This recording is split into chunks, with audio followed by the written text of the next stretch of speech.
Hi friends, welcome to நித்ய பிரபு சமையல். எல்லாரும் எப்படி இருக்கீங்க? நல்லா இருக்கீங்களா? நம்ம இன்னைக்கு பார்க்க போகிற டிஷ் என்னென்னா தூதுவளை ரசம். இது நம்ம இந்த கொரோனா டைமில் ரொம்ப நல்லது உடம்புக்கு. முக்கியமாக இது எதுக்காக யூஸ் ஆகும் அப்படின்னா சளி, இரும்பல், காய்ச்சல் இந்த மாதிரி இருக்கிறவங்களுக்கு தூதுவளை ரசம் வச்சு கொடுக்கும்போது அது கொஞ்சம் அவங்களுக்கு சளி இரும்பலுக்கெல்லாம் நல்லாயிருக்கும் தூதுவளை. இது இதோட செடியை பார்த்திங்கன்னா எப்படி இருக்கும் அப்படின்னா முள்ளு முள்ளாக தான் இருக்கும், அதோட இலையும் முள்ளு முள்ளாக தான் இருக்கும். ஆனால் இதோட மருத்துவ குணங்கள் ரொம்ப அதிகம், ரொம்ப நல்லது உடம்புக்கு. சரி, இன்றைக்கி நான் எப்படி தூதுவளை ரசம் வைக்கலாம், நான் எப்படி வைப்பேன் அப்படின்றத உங்களுக்கு நான் சொல்கிறேன். வாங்க பார்க்கலாம். நான் மிக்ஸி ஜாரில் ஒரு 10 பல் பூண்டு தோல் உரிச்சும் உரிக்காமல் போடணும்.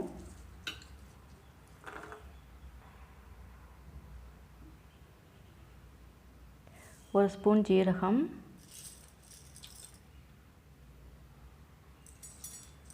அரை ஸ்பூன் மிளகு, ஒரு டீஸ்பூன் துவரம்பருப்பு,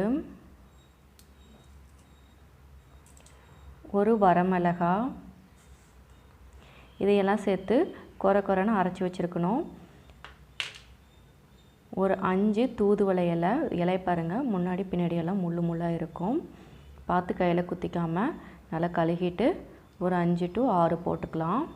ரொம்ப அதிகமாக போட்டாலும் கசக்கும்.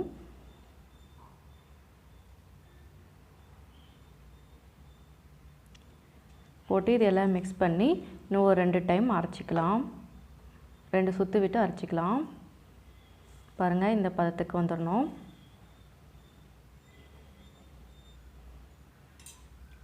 நான் ஒரு சின்ன எலுமிச்சைப்பழ அளவு புளி ஊற வச்சுருந்தேன், அதை நல்லா புளிஞ்சிக்கலாம்.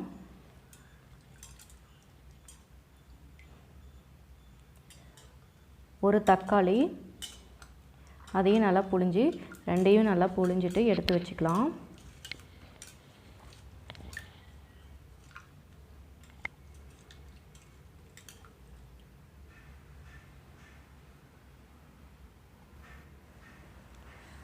அடுப்பில் மண் சட்டி வச்சுட்டேன், நல்லா சூடாகட்டும். 2 டீஸ்பூன் எண்ணெய் விட்டுக்கிறேன். எண்ணெய் நல்லா காயட்டும்.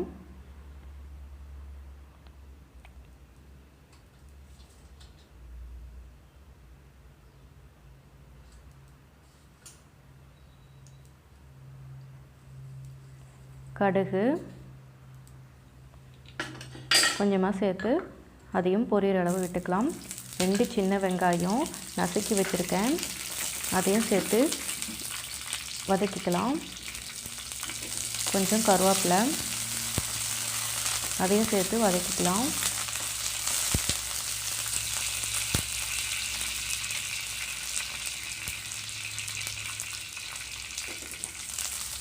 காரம் நிறையா இருக்கிறதுனால நான் ஒரு வரமிளகா ஆல்ரெடி அரைக்கும் போது சேர்த்துருக்கேன். இன்னும் ஒரு வரமிளகா நான் இங்கே சேர்த்துக்கிறேன், அதையும் சேர்த்து வதக்கலாம்.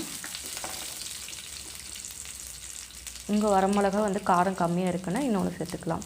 நம்ம அரைச்சி வச்ச கூட்டை இதில் போட்டு லைட்டாக தாளிச்சிக்கலாம், கொஞ்சம் மணம் வர அளவுக்கு.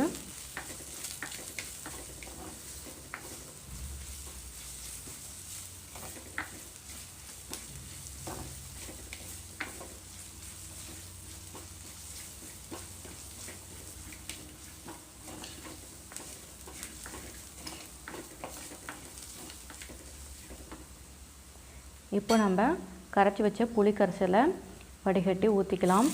அடியிலேயே அந்த தக்காளியோடது புளியோடதெல்லாம் நின்றோம், அப்படியே புளிஞ்சு எடுத்து வச்சிடலாம்.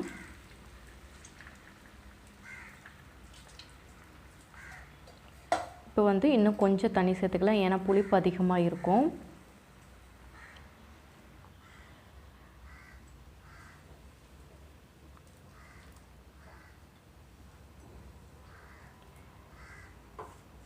அரைச்சி வச்சது நம்ம பாதி தான் முன்னாடி போட்டு எண்ணெயில் வதக்கியிருப்போம், மீதி கொஞ்சம் இருக்கும். அதை இப்போது ஃபுல்லாக சேர்த்து விட்டு மிக்ஸ் பண்ணி விட்டுடலாம்.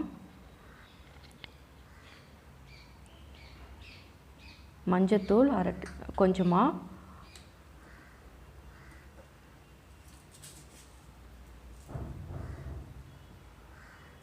உப்பு தேவையான அளவு,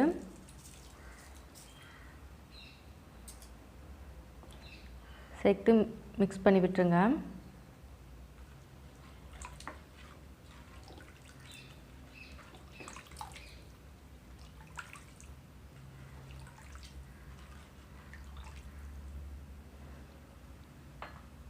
கொஞ்ச நேரம் அப்படியே விட்டிங்கன்னா நல்லா நுரக்கட்டி கொதிக்கிற பதத்துக்கு வரும்.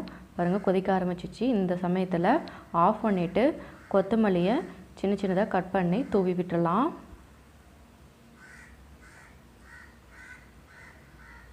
மண் சட்டியோட சூடு இருக்கிறதுனால அப்படியே தான் கொதிச்சிட்ருக்கோம். மிக்ஸ் பண்ணி விட்டுட்டு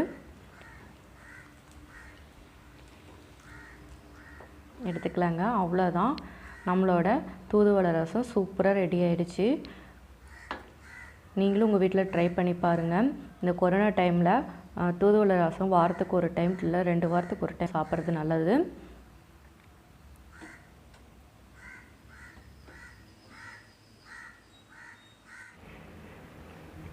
இந்த தூதுவளை ரசம் உங்களுக்கு ரொம்ப பிடிச்சிருக்குன்னு நினைக்கிறேன். பிடிச்சிருந்தால் லைக் பண்ணுங்கள், ஷேர் பண்ணுங்கள், சப்ஸ்கிரைப் பண்ணுங்கள், பக்கத்தில் இருக்கிற பெல் ஐக்கானையும் கிளிக் பண்ணிவிடுங்க. நன்றி.